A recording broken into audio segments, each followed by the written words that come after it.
Research के मुताबिक एक स्टारलिंक सैटेलाइट औसतन 250 किलोग्राम का होता है और उसके जलने से लगभग 30 किलोग्राम एल्यूमिनियम ऑक्साइड उत्पन्न होता है, जो महीनों से लेकर वर्षों तक वातावरण में बना रह सकता है। वैज्ञानिकों ने इसे पर्यावरण के लिए गंभीर खतरा बताया। यह बात सही है। आगे बढ़ने से पहले चैनल सब्सक्राइब और वीडियो को लाइक जरूर से करें ताकि हमें आगे बढ़ने का मोटिवेशन मिले। एलन मस्क की स्पेसएक्स कंपनी द्वारा भेजे गए तमाम सैटेलाइट्स ने अंतरिक्ष में कनेक्टिविटी की क्रांति तो ला दी है, लेकिन अब वैज्ञानिक एक चीज को लेकर चिंतित हैं। हाल ही में बड़ी संख्या में सैटेलाइट धरती के वायुमंडल में प्रवेश कर जल गए, जिससे ओजोन परत पर खतरा मंडराने लगा है। एक्सपर्ट्स का कहना है कि इन जलते सैटेलाइट से निकलने वाले एल्यूमिनियम ऑक्साइड कण लंबे समय तक वातावरण में रह सकते हैं और ओजोन परत को नुकसान पहुंचा सकते हैं। वैज्ञानिकों ने इसे पर्यावरण के लिए भी गंभीर खतरा बताया है। ऐसे में सवाल उठता है कि इसको लेकर भविष्य में क्या चर्चा सामने आ सकती है। असल में जनवरी में लगभग 120 स्पेसएक्स स्टारलिंक सैटेलाइट्स पृथ्वी के वायुमंडल में जलकर नष्ट हो गए। इंडियन एक्सप्रेस की एक रिपोर्ट के मुताबिक प्रतिदिन 3 से 4 सैटेलाइट्स दोबारा पृथ्वी के वातावरण में प्रवेश कर रहे हैं, जिससे कृत्रिम उल्कापात की घटनाएं देखी जा रही हैं। हालांकि ये नजारा देखने में आकर्षक लग सकता है, लेकिन वैज्ञानिकों ने इसे पर्यावरण के लिए गंभीर खतरा बताया है। सैटेलाइट के जलने से ओजोन परत पर खतरा बहुत खतरा होता है। वैज्ञानिकों का कहना है कि जब ये सैटेलाइट्स वातावरण में पुनः प्रवेश करते हैं तो इनसे निकलने वाले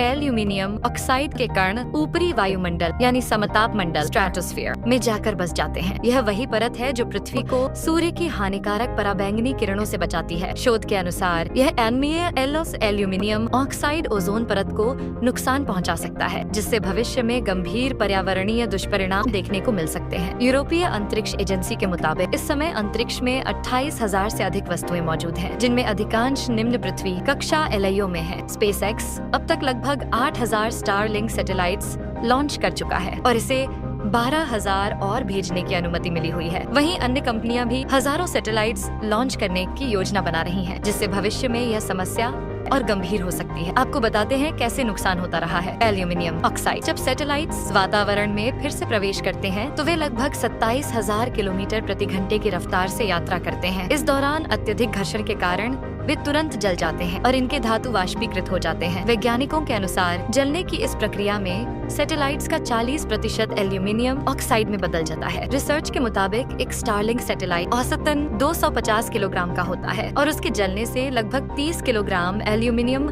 ऑक्साइड उत्पन्न होता है, जो महीनों से लेकर वर्षों तक वातावरण में बना रह सकता है। वैज्ञानिकों की चेतावनी और शोध निष्कर्ष 2023 में नासा ने अलास्का में उच्च ऊंचाई पर एक अध्ययन किया, जिसमें पाया गया कि वायुमंडल में 10% से अधिक सूक्ष्म कण सैटेलाइट्स और रॉकेट्स के जलने से उत्पन्न हो रहे हैं। वैज्ञानिकों का कहना है कि 2016 से 2022 के बीच एल्यूमिनियम ऑक्साइड कणों की मात्रा 8 गुना बढ़ गई है। यदि सैटेलाइट्स इसी गति से लॉन्च होते रहे तो 2050 तक यह मात्रा 646% तक बढ़ सकती है, जिससे ओजोन परत को अपूरणीय क्षति हो सकती है। क्या हो सकते हैं संभावित समाधान? कोई इस समस्या से निपटने के लिए वैज्ञानिकों का सुझाव है कि सैटेलाइट्स में एल्यूमिनियम के बजाय कोई दूसरा विकल्प इस्तेमाल किया जाए या उन्हें ग्रेवयार्ड ऑर्बिट में भेजा जाए ताकि वे पृथ्वी के वातावरण में प्रवेश ही न करें। हाल ही में ईएसए ने स्पेसएक्स के साथ इस मुद्दे पर चर्चा की है और जीरो डेब्री पहल के तहत 2030 तक अंतरिक्ष में नए मलबे को रोकने के लिए कदम उठाने की योजना बनाई जा रही है। बढ़ते सैटेलाइट्स और उनकी वापसी से बन रहे एल्यूमिनियम ऑक्साइड कण ओजोन परत के लिए खतरा बन सकते हैं। वैज्ञानिकों की चेतावनी के मुताबिक यदि इस पर समय रहते नियंत्रण नहीं किया गया तो भविष्य में यह परतः पृथ्वी